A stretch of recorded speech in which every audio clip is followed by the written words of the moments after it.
I thought it would be important for me to come down here and discuss this next player, Antonio Callaway.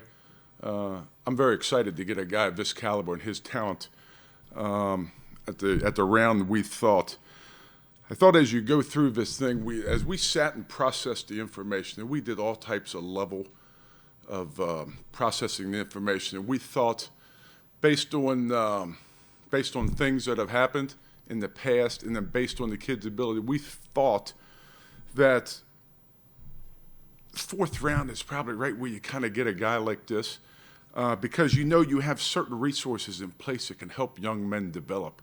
I've been around a lot of teams in the National Football Leagues, and this has one of the better player support systems there is in the National Football Leagues.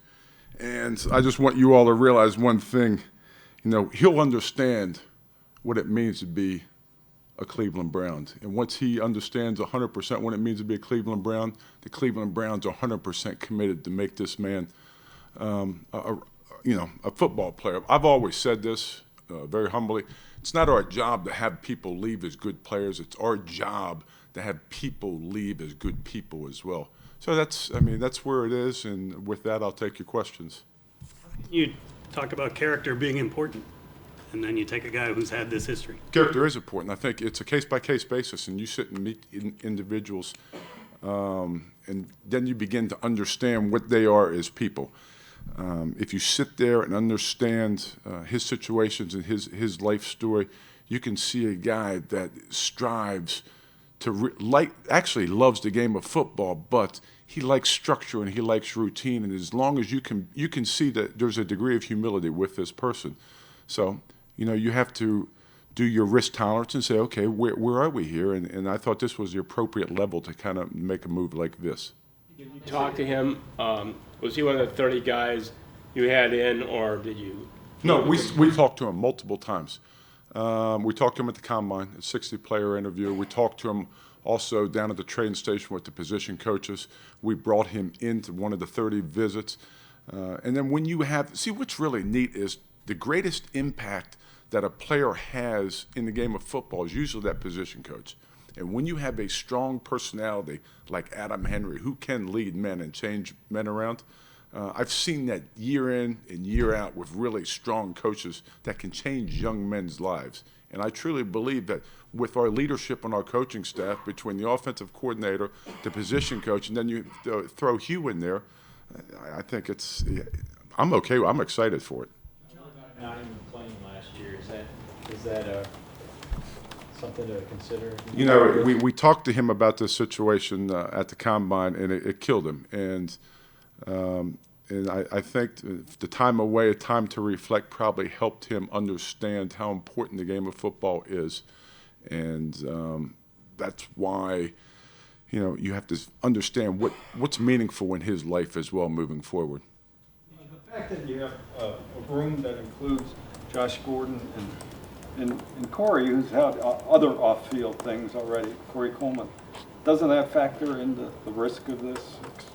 You can say that, but I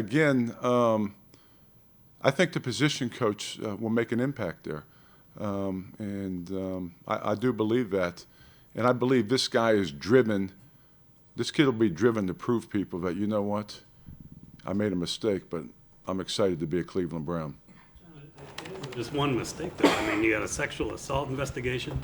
You got a guy investigated for using a credit card fraudulently. He was hanging around with a guy who got a lengthy rap sheet, including, with minors, investigations into minors. This isn't one thing. This is a pretty lengthy pattern. I feel very comfortable where we are as an organization. We have done extensive background work here. We've actually had people, go down to Gainesville. We've actually had people go to certain areas just to find out all about the specifics of the situation. And we feel very good about, where we are and where he is and where those things you were talking about, what levels they're at. And I feel very comfortable where we are to make a move like this. The drug testing situation in the NFL is somewhat of an intelligence test, so to speak. The failed test at the Combine, you think you go there and make sure that you're going to come out clean. That just is another thing that's compounded into this thing? What's your... But I mean, everybody says this. I mean, I have, there's certain things I'm not going to talk about. I'm not going to talk about that from a policy standpoint. But there, again, I think with the programs we have in place here for the Cleveland Browns, I do believe that this guy can develop and be a Cleveland Browns the way we want to see it. You've had some history taking guys that have had some issues, right? Tyreek Hill and Marcus Peters. Does their success in the league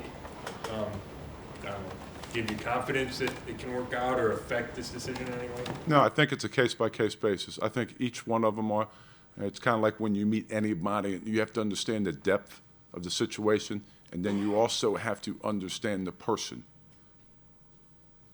Once you understand the person and the situations, I think you can make an educated, assumption of which path you want to choose. John, you've referenced Adam Henry a couple times today. Do you have a history with him? Who, Adam? Yeah. No, but there's so many people that I know around the league that have great respect for his ability to lead men. He kind of reminds me of the way he runs his meeting of a guy who I have been around, Eric Bieniemy. I think they have similar mannerisms in how they lead young men, and I just like how, how guys are going to gravitate to him. He returned kicks and punts at Florida the 2 seasons that he did play. Yes, sir. Is that something that is that something you were looking to address in this draft? Was the return game, and does this kid kind of fit into that? I was. I mean, part of this too is we all know that how much, if you can get a nice quality punt returner, that changes the field position. And this guy is a playmaker who can change the field position in the punt game as well as the receiving part of it as well. How good is his talent? Is he a first round? I mean, we heard on TV they call him a first round talent. I would say, to me, he'd been the first or the second receiver in the draft. I gotta go back to bigger social picture. I mean, we're in a I understand era, that. Me Too, where guys are losing their jobs Yep. over sexual assault allegations, not even proven things. There's a big movement about it, yet you're bringing in a guy who was accused of it, and I don't know why I say Again, you just said the word. It's an allegation. Same thing with guys with losing Again, their we have jobs. done I know that, but we have done our deep research and we feel comfortable where we are with this situation. John, with everything we're talking about, you didn't think you'd be there at 114? You had to move up and get him? I did, because I had a few birdies call me and say, okay, this may happen, so be prepared. So I thought it was probably the appropriate. I mean, you gave up. We had 3 6s, and so I have no problem giving up a 6th-round pick to get a player of that magnitude. When you make a pick like this, 4th-round pick, I mean, how long is your leash if you start to get a sense that maybe he's slipping or maybe it was a mistake to overlook some of those character issues? Well, I think once you get him here, committed, in place, let's let him get and develop a trust mechanism for the organization. Let him begin ingrained in what it means to be a Cleveland Browns. What is the Cleveland Browns way? Once you get him involved in that type of culture, good things can happen. You mentioned Adam Henry is someone you expect to have a tremendous influence on this guy. You also mentioned the support system in the building.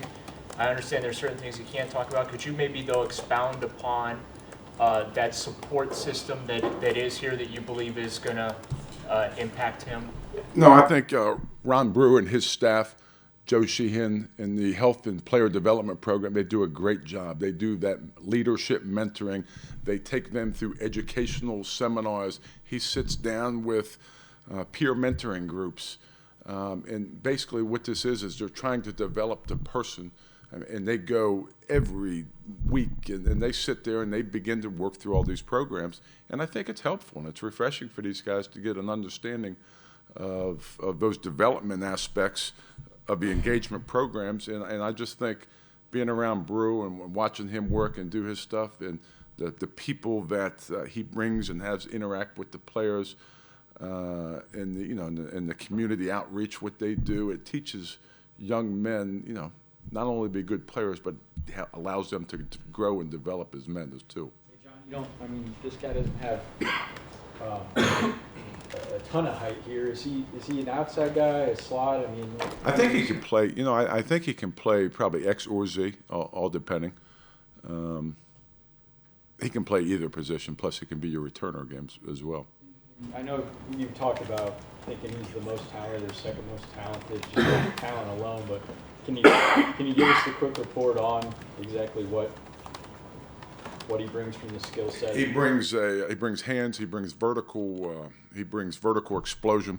He brings outstanding run after the catch. Processes information very well. I think he's also exciting as a punt returner.